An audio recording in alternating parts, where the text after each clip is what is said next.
morning. Good morning, Linda. So I'm here at Birmingham City University at the Steam House, fantastic building. And you are Hanifa Shah. You've just published a book called Orbit Shift, which we'll chat about. But for those who don't know, you're the Pro-Vice Chancellor and you look after research, enterprise, engagement and STEAM. And for those who don't know, what does STEAM mean?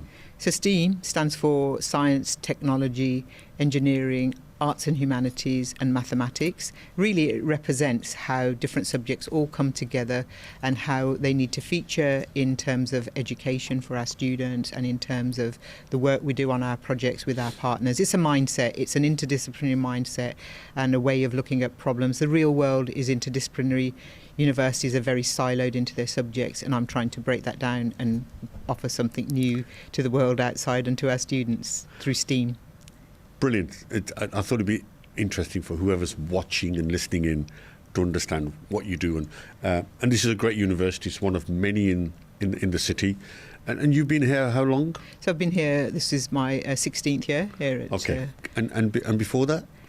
Funnily enough, I did 16 years at Staffordshire University and 6 years at Aston. So you understand higher education very well then. So we'll sort of pick that up during the conversation. So interesting. So you become Pro-Vice Chancellor, well done. But let's go back a bit and try and understand how your earlier life shaped you, both becoming somebody in education, educationalist, but shaped you as a person. Yes. Any particular moments growing up that shaped you? Yeah, so growing up in the 1960s and 1970s, Birmingham and United Kingdom, I guess, the experience of being in a family who were essentially outsiders, I think, and living in two worlds, being potentially two different people. Nothing can shape you more than that kind of experience, and also living through a time when you're not always welcome in the spaces that you're occupying. You're not always comfortable in the spaces that you're forced to be in because of who you are and your identity. These are absolutely shaping forces, and they will mean that you are who you are. But that love of education, I didn't know about that until I bumped into somebody who used to lodge in my parents' house. This lady had been a lodger back in the 1960s and remembered me as a child and said, well, it doesn't surprise me, you, by then I think I was a graduate, that you went to university, because when you were a child you used to follow me around and with a little bit of paper and a little bit an end pencil and say, show me how to write, I need to write. And that's what I remember about you. So maybe that love was always there, I just hadn't known it. So a couple of things then I've just picked up. One is clear your love for education, pen and paper, and you talk about being different and knowing you are different to people around you. And we'll talk about leadership style in a bit later, but that might have shaped the way you see people and the way you think people see you in terms of your leadership, and perhaps having to think about the leadership style because of that. Do you think that had a bearing, or you just naturally did what you did? I think as a human you do what you're going to do, but absolutely, Linda, when you are, as I said, different, when it's obvious that you're different, when people spend a lot of time making it obvious that you're different, you do develop this probably a sixth sense of trying to test what's going on, how you're being experienced, are you being understood, are you understanding what's going on, because you know you're in these different environments. And that's not just the external world of the when you're going to school or when you're operating in society. It's also back in your home, where your own home is a different environment because you also experience that outside environment. You haven't had the same experiences as your parents and your family, and your siblings are at different ages. So absolutely, even back in that environment. So would I say it's almost a hypervigilance? Yes, but then does it turn into a superpower later in your life? Absolutely. I was just going to say, it has to be a superpower to be in touch with who you are, with who others are, with how you're being experienced. Am I being understood? I mean, am I taking the time to understand others. That becomes really important for leadership. And does it make almost it obvious that you're going to have a better sense of self-awareness than perhaps others because you're conscious of your background and how you grew up, and so your I think so. self-awareness. I think you framed it. I think you framed it really nicely. I think self-awareness, absolutely. Self-awareness, and understanding, seeking to understand before you seek to be understood, I think is probably the superpower that gave me. And yes. And we're going to talk about leadership. They say you can spot a leader from a young age. You can just spot them. You spot them in the playground. You spot them on the sports pitch. You spot them in the classroom. You can spot them. Is that true? Or do you think people can grow to become leaders, and maybe some who are actually maybe even younger look like leaders but didn't become, but some nurture, and some obviously are clear leaders and become. Can that be learned, do you think? I think ultimately I wouldn't have written a book about leadership if I didn't think that they can be learnt to an extent. But personally, when I look back, was I doing things that started to indicate that I had some of the characteristics, some of the attitudes, some of the behaviours that I describe in the book? Yes, of course. I was always trying to organise my brothers and sisters. I was always trying to get my mum and dad to do something different to what they perhaps were thinking that they were going to do. I was always quite creative with my friends, trying to create, different games, new types of games. When I was at university, I created a study group where I thought we could all get together because none of us were really understanding what was going on, and I allocated everybody a topic each. Everybody went away, had to learn it, and then come back and teach it to the rest of us. Just stuff like that. It was I never thought about it as leadership, but now, since doing the book, I've reflected back and thought, what were those things? And I need to externalise them if I'm going to tell other people, hey, you could be doing this. And that could be building and cultivating your leadership. But it's leadership is to me, it's not a loud, aggressive thing. It's a soft, nuanced, intuitive thing. Well, picking that comment up then, we were speaking earlier before we got in front of the mics, and I used the word personality. Others might use the word influence. Do you think today's leaders are the people who have the best ability to influence others? Is that one of the key traits of leadership? Do you think that influence, the fact you have the ability to influence? You've talked about it a few seconds ago in all those examples. Absolutely. If you're going to lead, you've got to have something happening that's beyond you. It's no point if it's all internal. You're not going to bring about change. You're not going to bring about new things to happen. You're not going to bring about different things to happen unless there's something going on that's beyond yourself. And that has to be through influence and persuasion. I would also use that word, influence and persuasion, because I think persuasion implies that you are interacting and with people, understanding their point of view, understanding their concerns, and being able to take account of that, because it's not just one way. It's not just, well, I want to influence to this end. I need to influence, but having understood the feedback and what I'm hearing back, and then I need to adjust and adapt and move it forward. And that's the bit of the self-awareness we spoke about. It's Absolutely. Being self-aware to be able to understand what people are telling you, and to understand it and digesting it. Okay, let's move on. And that's very different from command and control type leadership. Yes. Very different. Well, actually, since we're on the command and control bit, and then we'll go into the book, the command and control bit assumes a hierarchy. X tells Y, Y tells A.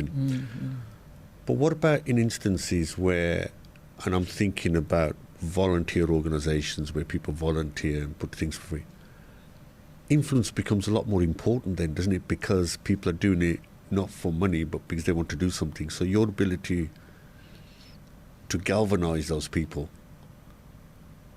can also be applied to a hierarchical world as well. I think it's even more important actually in a hierarchical world, because you need the hierarchy in large organisations, I think, to deal with the complexity and to not have it all descend into chaos. So you need structure, etc. But I think there's a danger in getting too obsessed with the hierarchy, with the structure, with the power that goes with that, and not allowing the influence and the persuasion and the ideas to flourish. So you've got to be able to overlay those. And I like this idea of the kind of community groups, the volunteering sector. I think very much those are, and people operating in those are purpose-driven, and that's a great advantage anyway. And we need to bring some of that being purpose-driven into businesses, into large organisations. I'm not saying we need to be, charity cases or anything like that.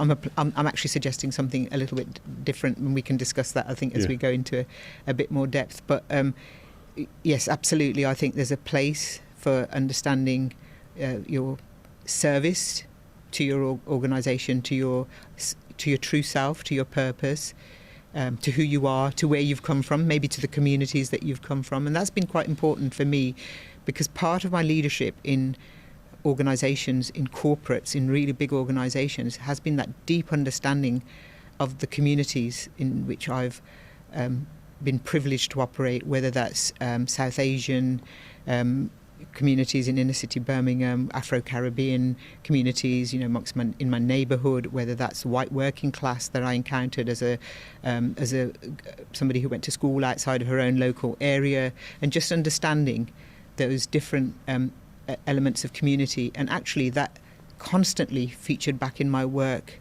in organisations, in commercial settings, thinking, how do I align that knowledge, that desire to make a difference back in those areas? How does that align with what these organisations are trying to do to make money, to generate income? And that's not just in higher education, because it's easy to think about higher education as being transformative.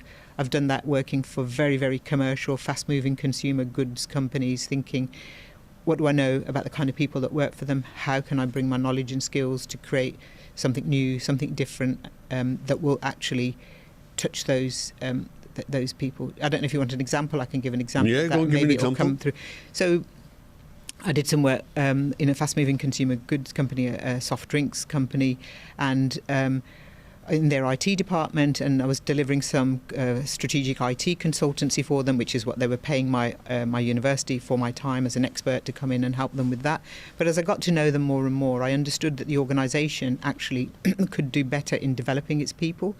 And then I thought, well, I'm an educator, don't I spend my life developing people? I'm here talking to them about IT, but I should be talking to them about how they develop their people in IT. And equally, over coffee, over breaks, I'd be talking to a lot of people who had left school at 16, gone into various government schemes or gone straight into work, and worked their way up to very senior positions in IT, because it's not a graduate profession, and were absolutely managing change projects for millions and millions of pounds, but would, knowing that I worked in university, would start to talk to me about university, about higher education, and reveal, each and every one of them would, somewhere along the line, in conversations that took place over many weeks and months, their desire to have studied but not having had that chance, and that having escaped them. Then I thought, you know what, I'm in this really privileged and unique position, and that touched me, because that was to do with being white working class. That's what you did. Your families didn't go into university. My own family was very similar to that. It was very actively discouraged,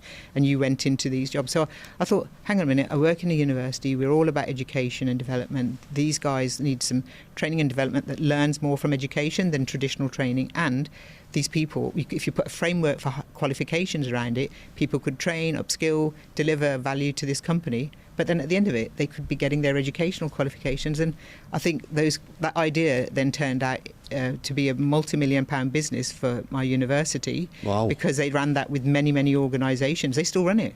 It still earns them. That whole idea of work-based learning, flexible qualifications, entry into those qualifications through assessing prior experience and knowledge rather than these people didn't have A-levels, they didn't have GCSEs, but just the whole way I set that framework up. And those people still drop me a note and say, thank you very much, I've now got a bachelor's or I've got a master's. And I wouldn't have done that if it hadn't been possible to do it in the workplace. I couldn't have left and gone to university to do that. And it was something that was so deep inside me, wanting those qualifications, but never knowing how to do it. So that kind of stuff, that's community, that's corporate, that's business for me. Income generation, all just coming together, and at no point did I have to, not only did I not have to compromise on my values, I was driven by my purpose and by my values and my knowledge of my different communities that I'd grown up with. You said that awareness, that superpower that comes from having been in those different groups, that leads to that. Brilliant. Let's pick up the book now. Why write a book? I mean, it takes a lot of time to put all those thoughts together, but why write the book? Yeah, so I thought, I have done textbooks. I'm an academic, so yeah. I've written textbooks before, I've written articles, but I knew I wanted to write something different. I knew that when I talked to people, they'd ask a lot about this. As I said, the people when I worked at this soft drinks company, they'd be asking me questions about, the things I'd done and this me moving between these different worlds of business and higher education. Then in higher education, people would ask me about the things that I'd done and the things that I'd achieved. And then as the organisational units that I led became more and more successful, more and more people were asking, well, you could mentor us, could you coach us, could you come and talk about this? So I thought, you know what, it's all there in my head, and I really need to write this down. And so I just decided it was now or never. I was going to really, really put some time into it. And literally, you're absolutely right, Linda. You have to live it and breathe it. And I'm doing a full-time job. I've got caring responsibilities. I can't park any of those, and I can't wait. And there's no right time to do these things. You can always be waiting for the right time. And I thought, no, I'm going to do it. And I just did it. And then the more I did it, the writing and the writing down the ideas and shaping the ideas, the more I was using them not just using them because I was always using the ideas in my work, but the more I was able to describe to people not just what I was doing, but how and why it all fitted together, what journey we were all on. A couple of things then. Why the title, Orbit Shift? And then secondly, they say when you write things down on paper, it sort of changes the way you think of the world because you're writing it. Did the process of writing it suddenly make you reflect? Because we're all running around like chickens. But actually you had time, I know you did it over a year, but you had time to sit back, and as you write, you start to reflect. And did that impact? So the name, why Orbit Shift, and did writing impact the way you work? So, excellent question, and I think I'll take the second point first, because the writing thinking connection, you were 100% spot on. I could not emphasise more to people that writing is thinking and thinking is writing.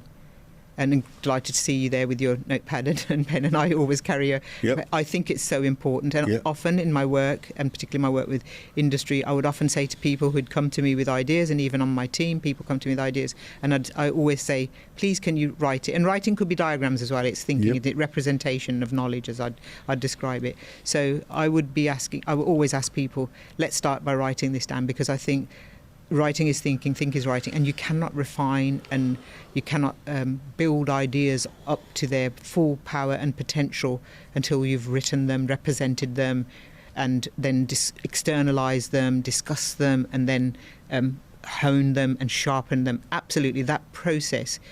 If anybody wants to know what is the most important process in everything that I've ever done, that is it. So thank you for asking about that, because I don't know how else you'd really bring that up. Orbit Shift, I didn't start out with the title. It wasn't something I started to write. And I knew it was a book about leadership, and I knew it was going to be a book about doing leadership and maybe describing leadership in a different way, and maybe tapping into what I'd been doing in terms of my leadership.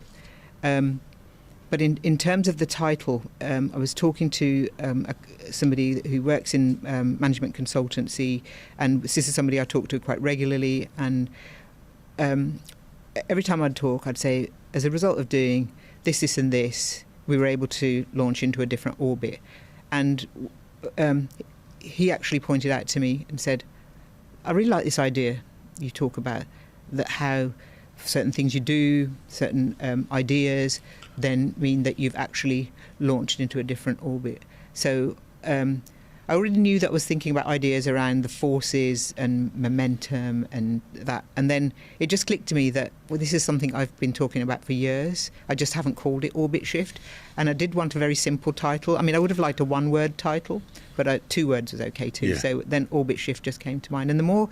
And I had thought of lots of other titles, but I found them a bit cringe, and I kept going back and thinking, no. But when I, you know, like Moonshot and Slingshot and whatever, but when Orbit Shift just came out of my head, I thought, this is what I've been talking about. So your basic essence is making decisions, making the right decisions, shifting orbits, moving into a different direction. Is that something you can learn, or is that something where you actually have to think and change your mind shift and say, actually, I have to move my mind to thinking this way if I'm going to move that kind of shift, as opposed to just the everyday decisions? It's actually a change in the way you think, as opposed to just making the decision. That's a really good question. I mean, I looked at some research, and it shows that in a I can't remember the period of time, but probably a day or something. No, in a particular period of time, we're making as many as 35,000 decisions. And some of them are very straightforward, you know, am I sitting like this, am I going to have a drink or whatever. Yeah. But some of them are the big stuff as well. I mean, am I going to invest in this? Am I going to support this idea? Or am I going to follow through with this, etc.? And there's a risk that in this huge number of decisions that we're making every minute, every hour, every day, that you just start to do it on... You will be doing it on autopilot. Oh, that's right. And there's a risk that your big decisions are done on an autopilot that's not really grounded in anything. And that's where I think, for me, the idea of the 3 forces that underpin Orbit Shift. So we've got the first one of the proper purpose. So proper purpose is that deeply held why.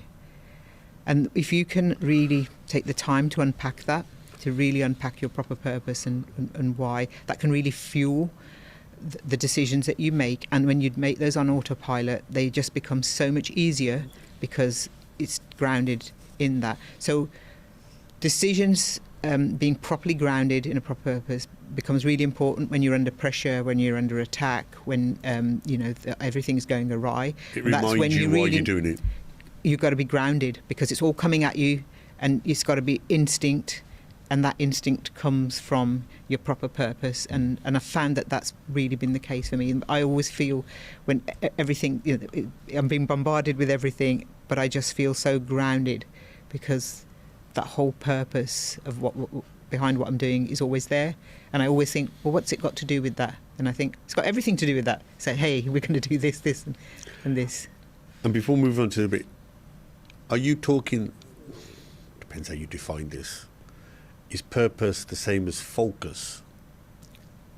In other words, I've been asked to do A, B and C, but actually does it fit the purpose I'm doing, so therefore I'm only going to focus on what fits my purpose, and everything else to me is noise. Yeah, so if it doesn't deliver the outcomes that your purpose require, then why you've only got so many things you can do. If it can help you choose where you put your mind out of the million things you could be doing, which ones are you going to do? Absolutely. I think it was Bezos who said he finds that during a day he only needs to make 5 big decisions, and everything else is meaningless to him. So he doesn't, just like you said, he doesn't spend lots of time on lots of decisions. He focuses on 3 or 4, and that's it. And I remember reading another piece, and you talked about it a second ago.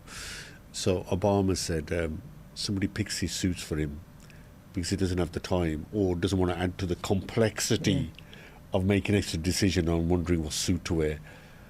Again, what he was saying was, I want to focus on the big decisions. Yeah. And I think what you're trying to say in terms of leadership, maybe the difference between leadership and management is leadership, not just having the vision, but deciding the big calls as opposed to management, which is more operational, I think. Is that right? Yes, and very much the leadership, if it's going to be, breaking the sort of patterns that limit you, has to be about not just accepting the status quo, about being prepared to take a certain level of risk, because sometimes leaders spend a lot of time avoiding risk, being quite incremental, perpetuating what's happening, and keeping going with that. And some people might say, well, what's wrong with that? I think what you'll find is, if you're just orbiting in that same orbit, that the world around you will have changed so fast that because you've not been prepared to think beyond incrementalism, because you've not been prepared to think what is now required in terms of perhaps doing things differently, thinking about things differently, then you cannot, that cannot be continued, that cannot prevail, because the outside changing so fast, you will be overtaken by events. So let me ask you about that, about things changing too fast.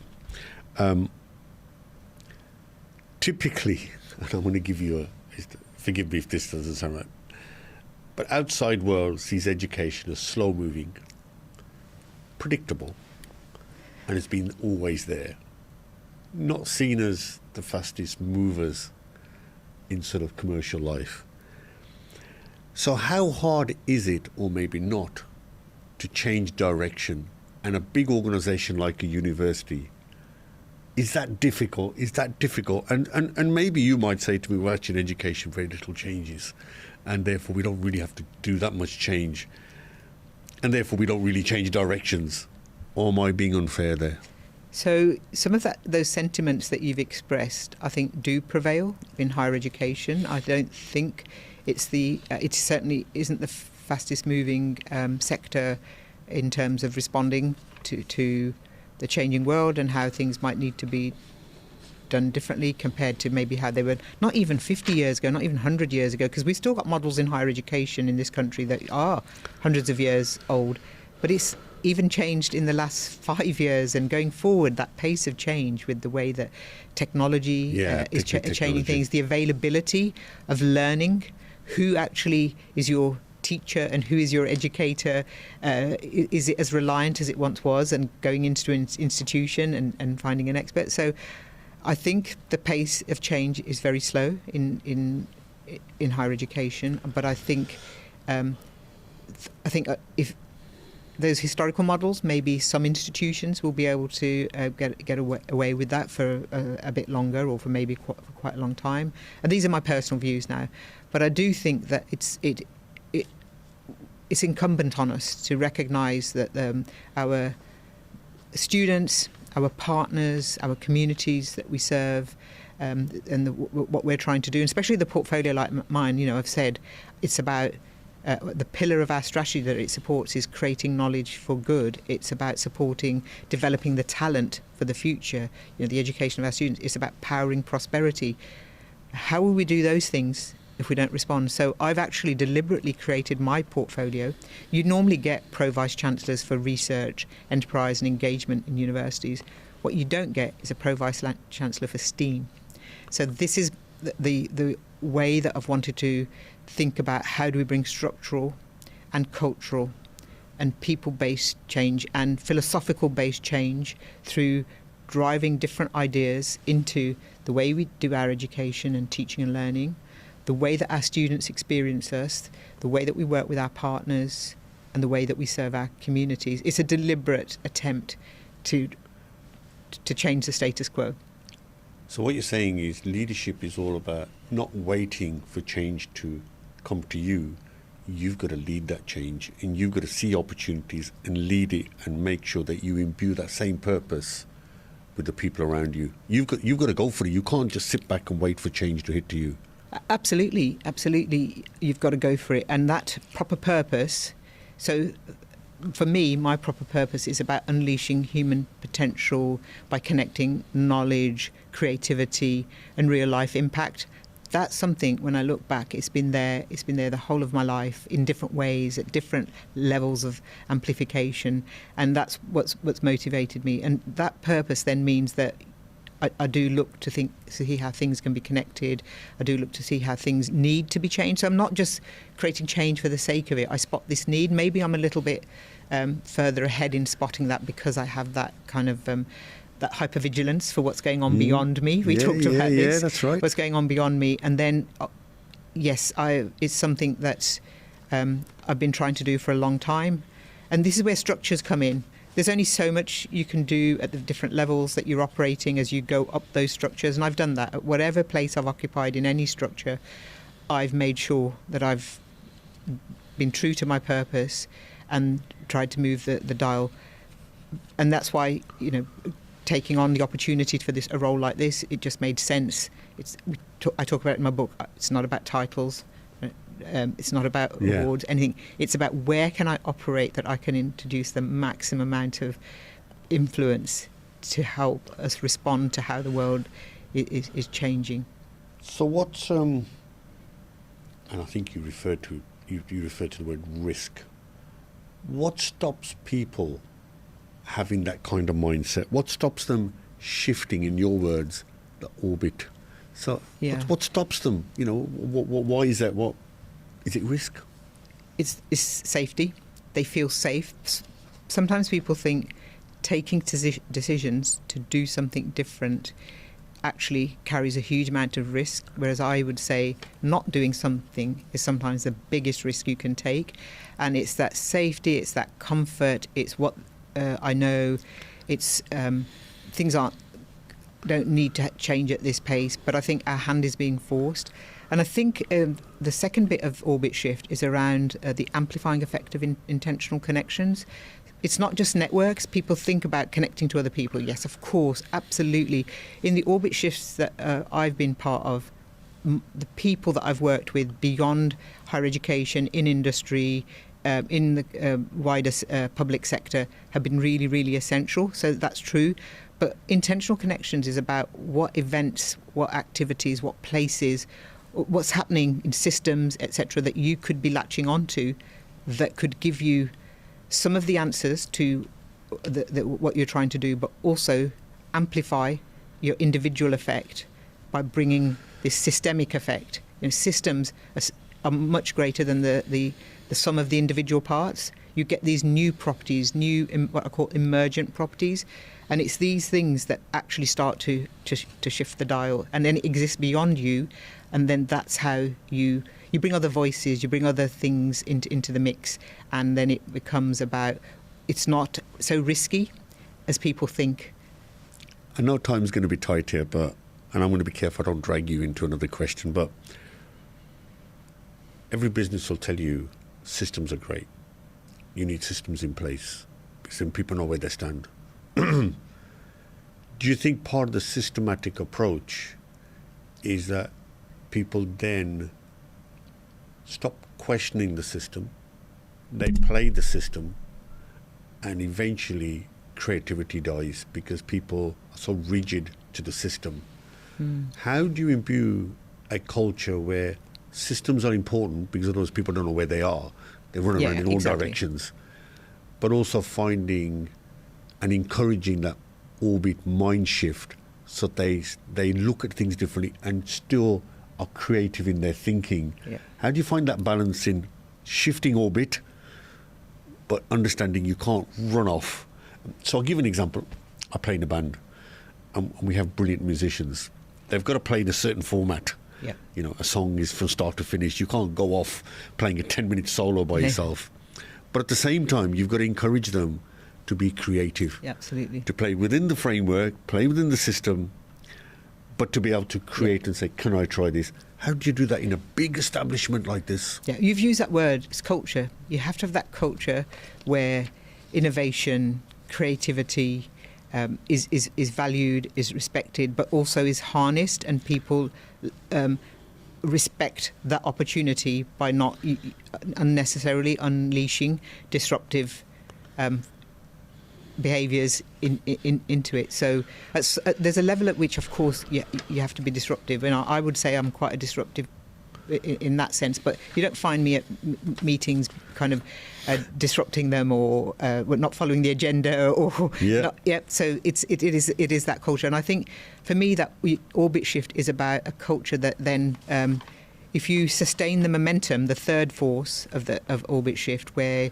you've created this culture, you've created this systems, you've created this capability in your people. Because remember, at the end of the day, this is all about people. You can have all the structures you want, you can have all the organisational design that you want, but without people, without the right people, without the developing people into the right mindset, you haven't got anything. So that's the most important thing for me.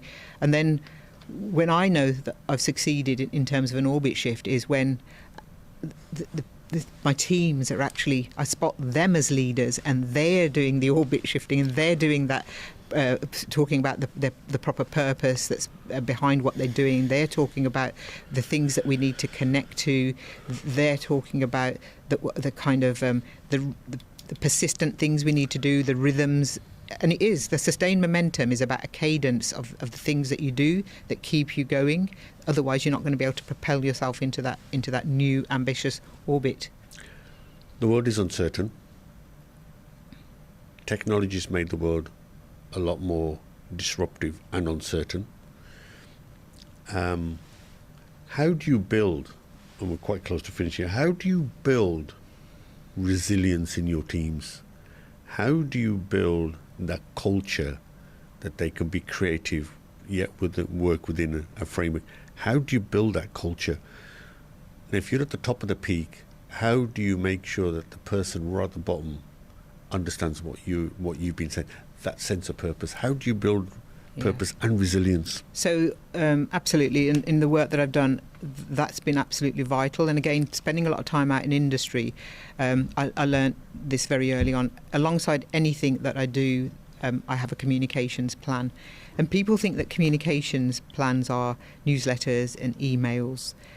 That's just a tiny bit of it. Yeah. The communication plans is about how am I going to take people with me? Why would they want to buy into this? How am I going to actually align this with their proper purpose? So for some of the Orbit Shifts that we've done for our change in our outcomes for our students, I've stood up in front of my staff, and run town halls, run small group meetings with them. You've got to be up in front of your staff, explaining your proper purpose, explaining the way that those intentional connections work, explaining that sustained momentum, explaining that ambitious orbit. But it's very simple. Keep it really simple.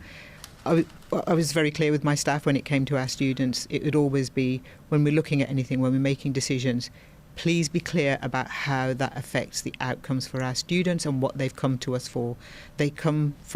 Our students largely come from very difficult socioeconomic circumstances. 70% of our students do, and they are coming here for a transformational experience. They want us to put them in touch with amazing opportunities. They do not have the same networks, etc. So I would always say to my staff, please, if you want to make a decision, if you're coming to me for decisions, this is how I'll be making them. What's this do for our students?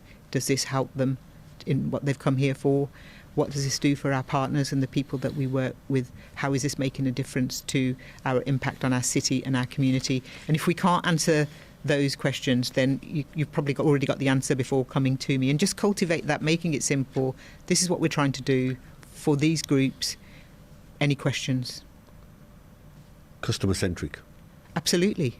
And also, and then I was able to show them the link between that success for our customers and their success, and talked about, and if you want to progress your careers, that's how you'll progress them. Because when I come to look at how you're performing, it will be, what have you done for our students? What have you done for our partners? What have you done for the community and the city? And that it's become so easy for all of us. And I think you can just get that messaging out to people, and then it doesn't become something that's just done once a year in a development conversation or in a performance conversation. It's business as usual. This is what we're here to do. Are we doing it? And are we shifting those orbits for those groups and therefore for ourselves as well?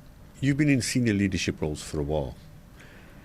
Do you think leadership has changed over the last 10 years or so? Do you think the way leaders are now emerging, is the leader of today different from, say, 10, 15 years ago? Is that probably in different sectors? I think it's different. So yes, there is a difference, but I think we're still not exactly where we need to be in terms of leadership. It's still a lot of work to be done. Otherwise, I don't need. I wouldn't be writing a book like Orbit Shift. I think, and I'm not saying that it can't be done, that work, and we're not on that journey. But I still see that we have to do a lot of work. I personally do a lot of coaching, mentoring. I still face a lot of challenges in the things that I'm trying to do, and those can sometimes be attributed to perhaps, because I tend to sense, from when I remember being led to now hopefully leading, is that people are more centric. In other words, people have realised that without people you're not going very far. I think there's a bit more transparency, whereas I think in the old days it really was hierarchical. I'm here, you're there, you better do what I say. I think because the world is a lot more complex and people are more open to coming out and saying what they think, I think that learning on how to be today's manager leader is different from 15 years ago. I think it's a lot more complex. Yeah. And I think people, there's probably a better need now for educating the next set of leaders, because I think in the past it's been pretty prescriptive. You do this, this and this, and you'll get to this and this. I think the world in that sense, the world has changed, and you're right.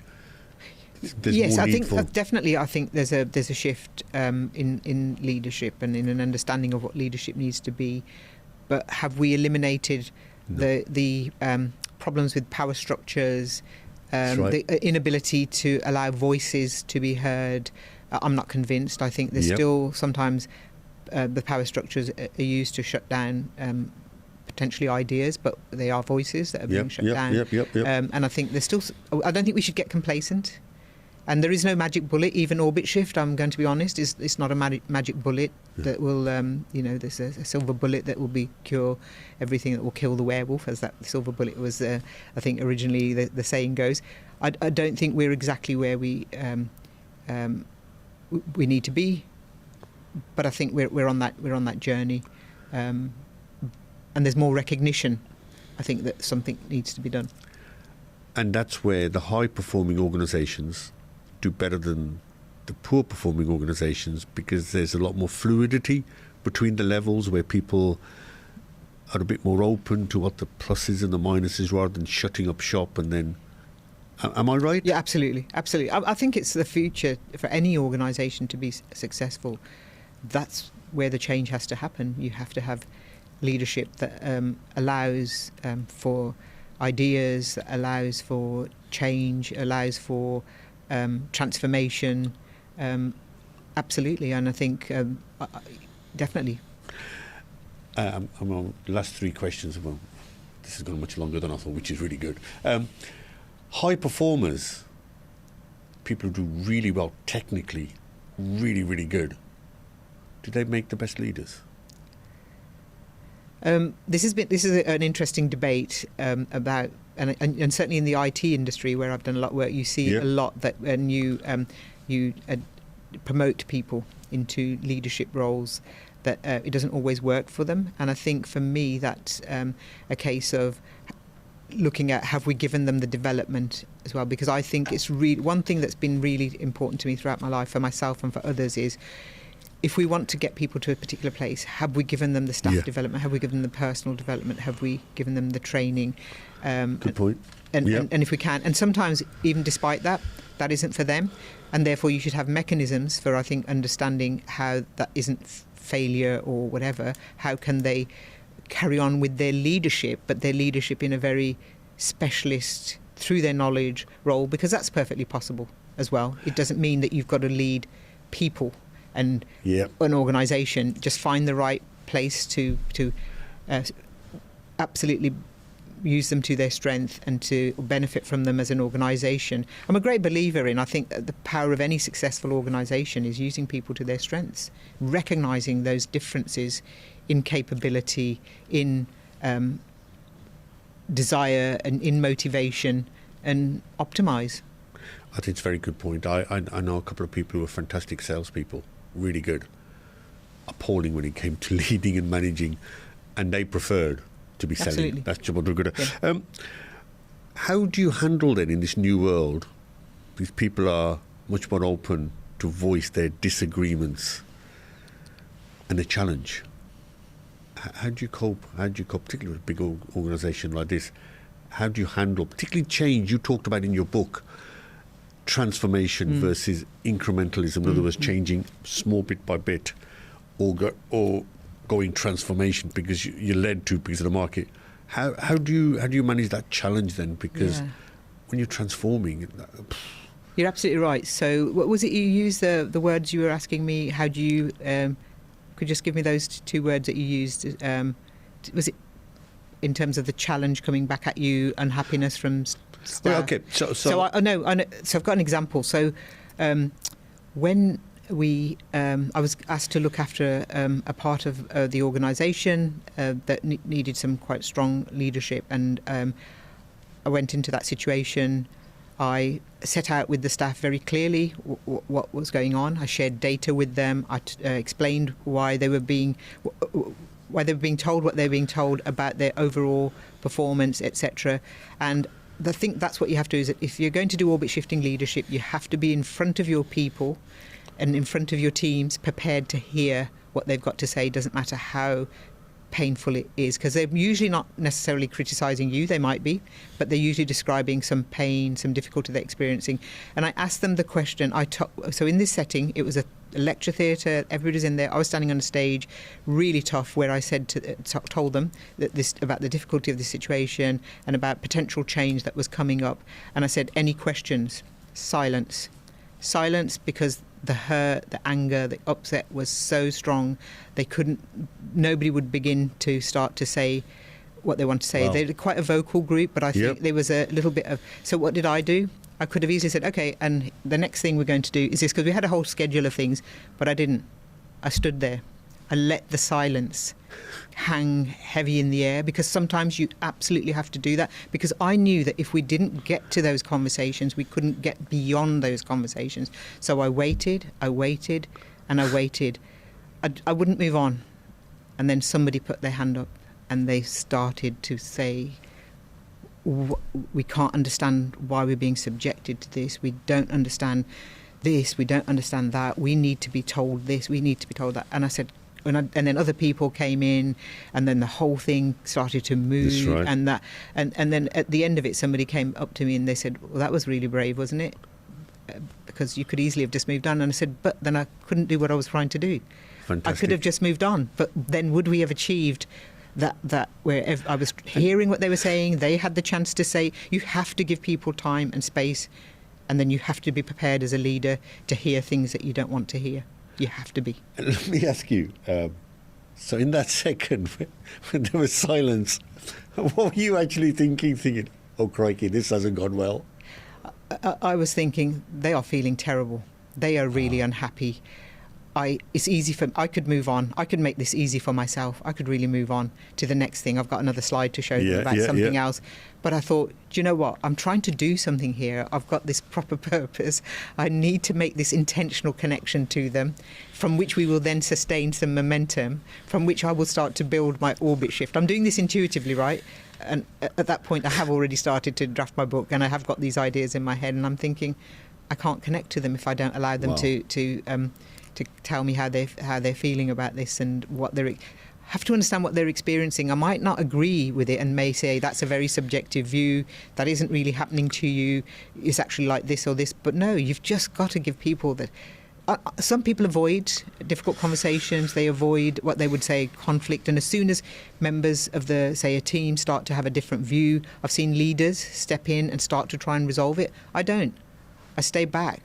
I let them have their say. I let the other person have their say. I let us mull it around, kick it around, because it's that that is it the Rumi quote about how is your mirror going to shine if if you're not prepared for the kind of that abrasion and that tension that occurs. So for me, that's quite important, that you can't get beyond those things by just ignoring them. You have to work your way through them. Final question. I'm going to go right to the start, which was, you were shaped by being different. Your leadership style was shaped by having hypervigilance, is what you said. That then made that you think is your superpower, because your level of self-awareness. So let's rock on to today then. There's so much talent around, but a lot of that talent is not optimized. So how can you make sure, and how can leaders like you make sure, that with all this talent, all different colors, all different sizes, all different ages, all different backgrounds, that they're all given the same opportunity, that you are totally inclusive, that you learn from what you were growing up? So how can you ensure that any organization, not just this one, any organization, and how can you tell that it's inclusive? So how can you tell? Because when you look around, it will be evident from what you know, because obviously not all characteristics are external. From what you know as a leader in terms of your data, you'll know that you've been inclusive. If you look around and and it's not, then you know that you haven't. But how do you ensure that the opportunities are there, that everybody is being given what I would describe as opportunities to succeed? And I've recognised that people are different in the sense they have different strengths, different capabilities, and I think that's what you do. You get them involved on the basis of their strengths and capabilities.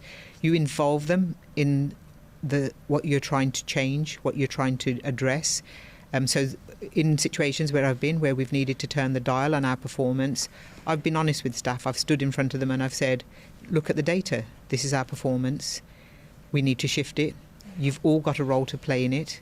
We will be talking to you, and eventually you cascade all of what you're trying to do very clearly all the way through your structure, so that every individual that's in your team, your organisational unit, even if it's hundreds of people, actually know what it is they're doing, how it aggregates back into that dial that you're trying to shift, that orbit that you're trying to shift. Yep. And I think most people, and if you've recruited and developed the right people, that's what they're waiting for.